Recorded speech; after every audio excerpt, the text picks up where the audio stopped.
রাত 12টার পূর্বে সাহরি খেলে রোজা হবে কিনা? যদি কেউ রাত 12টার পূর্বে সাহরি খায় তাহলে রোজা হয়ে যাবে।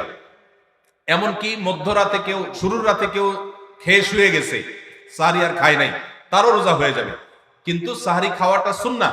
নবী করিম সাল্লাল্লাহু আলাইহি ওয়াসাল্লাম বলেছেন, তাসাহহারু ফাইন্না ফিস সাহুরি বারাকাহ, তোমরা সাহরি খাও কারণ সাহরির খাবারের ভিতরে বরকত আছে। অনেক মুরব্বীরা আছেন দুপুর রাতে সাহরি খেয়ে ফেলে, গ্রামাঞ্চলে বিশেষ করে। এটা উচিত না। সাহরিটা শেষের দিকে খাওয়া সুন্নাত। সাহরি খাওয়া শেষ হবে আর ফজরের আজান, এই দুইটার মাঝখানে 50টা আয়াত তেলাওয়াতের মতো সময় থাকবে, এটা হলো সুন্নাহ। অতএব সাহরিটা দেরিতে খাওয়া ভালো। কিন্তু যদি কেউ আগে খেয়ে ফেলে, রাত 12টার আগে খেয়ে ফেলে, রোজা হয়ে যাবে, সুন্নতের খেলাফ হবে। আমি জামালপুর জেলা থেকে এসেছি। আমার প্রশ্ন হলো, রমজান মাসে এমন কোন আমল আছে কিনা যে আমল করলে আল্লাহর প্রিয় বান্দা হওয়া যায়? জামালপুর জেলা থেকে আসছে, এখানে এমন কোন লোক আছে? তুমি আসছো জামালপুর থেকে, এই প্রশ্ন তোমার? বাহ, প্রশ্নকর্তা হাজির। জামালপুর থেকে কেমনে আসলে? এখানে বেড়াইতে আসছো? মাহফিলে আসছে। বগুড়া তোমার ভাই থাকে তো, জামালপুর থেকে বগুড়া আসছো, এখান থেকে আসছো, তাহলে মাহফিলের জন্য তারা শুনে?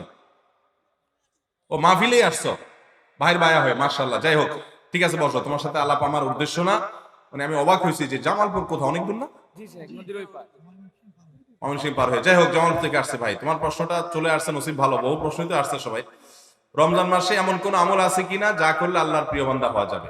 ভাইরা আমার, এই প্রশ্ন উত্তর আমি বলতে চাই, রমাদান মাসে আল্লাহর নৈকট্য লাভের জন্য যে সুযোগটা তৈরি হয়, এটা বছরের অন্য কোনো মাসে হয় না। সেটা কিভাবে? একে তো রমাদান মাসের প্রধান ইবাদত হলো সিয়াম বা রোজা, যেটাকে আমরা রোজা বলি। এই রোজা বা সিয়াম বা সাওম, এই ইবাদতটা আল্লাহর সঙ্গে বান্দার নৈকট্য লাভের সবচেয়ে বড় সোপান এবং সিঁড়িগুলোর একটা। কারণ আল্লাহ তাআলা হাদিসে কুদসিতে বলেছেন, আস-সাওমু লি ওয়া আনা আজজি বিহি, রোজা এটা আমার জন্য বান্দা রাখে আর এটা বিনিময়ে আমি নিজে দিব। এটা আল্লাহর সাথে বান্দার খুব গভীর সম্পর্কের একটা মাধ্যম। এই জন্য রোজা রেখে আপনি কোনো হারাম কাজ যদি না করেন, ঝগড়াঝাটি না করেন, মিথ্যা প্রতারণা না করেন, সকল গুনাহ থেকে বাঁচার চেষ্টা করেন, এটা আল্লাহর নৈকট্য লাভের সবচেয়ে বড় মাধ্যম হবে। দ্বিতীয় উপায় হলো, আমরা রমজান মাসে সাহরি খাওয়ার জন্য ভোর রাতে সবাই উঠি, ঠিক না ঠিক? ভোর রাতের এই সময়টা আল্লাহ তাআলা দুনিয়ার আসমানে এসে বান্দাকে ডেকে ডেকে ক্ষমা করেন। 5 ওয়াক্ত নামাজের জন্য আজান দেয় মুয়াজ্জিনরা, আর তাহাজ্জুদের জন্য আল্লাহ তাআলা নিজে ডাকেন, কোন মুয়াজ্জিনকে দিয়ে ডাকান না। আল্লাহ রাব্বুল আলামিন দুনিয়া আসমানে এসে বান্দাকে ডেকে ডেকে বলেন, আলা মিন মুবতালান ফাউআফি আলা, আলা মিন মুস্তাগফিরিন ফাগফির আলা, তোমাদের মধ্যে কেউ ক্ষমা প্রার্থনাকারী আছে যাকে আমি ক্ষমা করব? কোন বিপদগ্রস্ত আছে যাকে বিপদ আমি দূর করব? আল্লাহ ডেকে ডেকে এগুলো দেন। আল্লাহ নিজে ডাকেন তাহাজ্জুদের জন্য। সেটা আমরা 12 মাস পড়ার সুযোগ পাই না, কিন্তু রমজান মাসে পাই। 11 মাস পাই না, রমজান মাসে পাই। সাহরি খেতে উঠেন, ওই টাইমটাতে আল্লাহর সবচেয়ে কাছাকাছি যাওয়ার সুযোগ হয়। সিজদায় লুটায় পড়েন। সিজদা হলো আল্লাহর আরো কাছে যাওয়ার মাধ্যম। আকরাবু মা ইয়াকুনুল আবদু মির রাব্বিহি ওয়া হুয়া সাজিদ, বান্দা আল্লাহর সবচেয়ে কাছে যেতে পারে সিজদায় ভোর রাতে, রমজানে। সবগুলো উপলক্ষে একসাথে হয়েছে। এইজন্য ভোর রাতে সাহরি খেতে উঠলে আল্লাহর ওয়াস্তে আমি অনুরোধ করি আপনাদেরকে যে ভাইরা, এই টাইমে সাহরি খেতে উঠলে সাহরি খাওয়ার আগে পরে 10টা মিনিট অন্তত টাইম বাইর করেন। লাইটটা বন্ধ করে দিয়ে আলো আধারিতে সিজদায় পড়ে যান, 2 রাকাত নামাজ পড়েন, একটু দোয়া করেন। শুধু সাহরি খেলেন আর চলে গেলেন মসজিদে না, এই টাইমটাতে একটু দোয়া করেন। আল্লাহ নৈকট্য লাভের দারুণ সুযোগ। চেষ্টা করবো তো ইনশাআল্লাহ। শবে কদরের কোনো আমল আছে কিনা?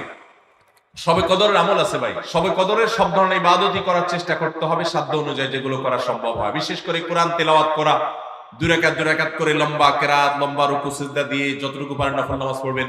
বিশেষ পদ্ধতির নামাজ, শবে কদরের নামাজ এত রাকাত, অমুক সূরা এতবার, প্রথম রাকাতে দ্বিতীয় রাকাতে এতবার, এগুলো মন গড়া, এগুলোর কোনো ভিত্তি কোরআন হাদিসে নাই। তবে 2 রাকাত করে যত লম্বা রুকু দিয়ে সিজদা দিয়ে অনেক সময় নিয়ে 2 রাকাত নামাজ 5, 7, 10 মিনিট ধরে, যত বেশি সময় ধরে পারেন লম্বা কেরাত রুকুতে নামাজ পড়বেন। এক, তেলাওয়াত বেশি বেশি করবেন, যত সুন্দর করে সম্ভব তেলাওয়াত শুনবেন, শোনাশুনি করবেন, কোরআনকে সময় দিবেন, কোরআন স্টাডি করবেন এই রাতে। আর বিশেষ করে একটা দোয়া আম্মাজান আয়েশাকে রাদিয়াল্লাহু তাআলা আনহাকে নবী করিম সাল্লাল্লাহু আলাইহি ওয়াসাল্লাম শিক্ষা দিয়েছেন, আল্লাহুম্মা ইন্নাকা আফুউন তুহিব্বুল আফওয়া ফাআফু আন্নী, আল্লাহ আপনি ক্ষমাশীল, ক্ষমাকে ভালোবাসেন, আপনি আমাকে ক্ষমা করুন। আর আল্লাহর কাছে দোয়া, ইস্তেগফার, রোনাজারি, চোখের পানি ফেলা, গুনাহ মাফ চাওয়া, এগুলো করতে থাকবেন। দান সাদেকা করার সুযোগ থাকলে সেটাও করবেন। অর্থাৎ যে কোনো সাধারণ আমলই করবেন। হাদিসে বিশেষ করে এই দোয়াটার কথা বলা আছে, এটা আমরা লাইলাতুল কদরে পড়ব।